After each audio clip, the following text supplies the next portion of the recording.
今天回复一下好多粉丝关心的关于9号新款 M95C 加的3个问题。第一个就是刹车异响。曾经作为老款 M95C 车主的我，这个刹车异响困扰了我1万多公里都没有解决掉，以致我把它置换了9号 MZ Mix。所以有好多想买新款 M95C 加的车主最担心的就是这个问题了。现在腿哥专门在地下室给大家测试一下车辆的异响问题。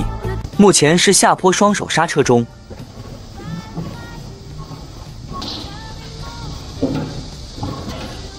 返回再次下坡测试一次，记得把视频音量调最大哦。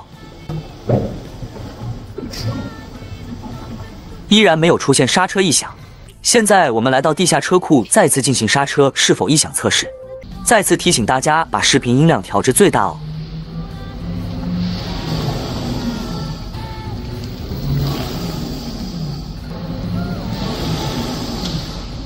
接下来我们测试粉丝们关心的第2个问题，蹭碟异响。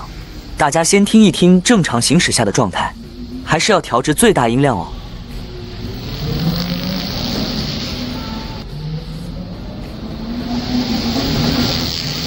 我把镜头对准车辆下方，再听一听。我们正常行驶几圈后，再给大家测一下空转下的状态。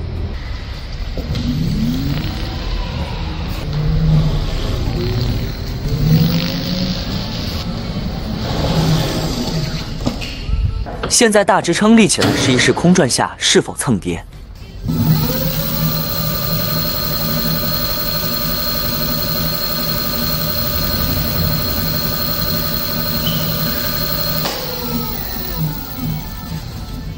第3个问题就是仪表盘是否烧屏。这个问题我的老粉应该知道，我之前发过关于9号 MC Mix 仪表发热的视频，大家可以翻看一下。仪表发热其实是正常现象。MC Mix 是4月26日提车跑闪送，至今将近4个月，没有出现过烧屏，所以大家不用太担心这个问题。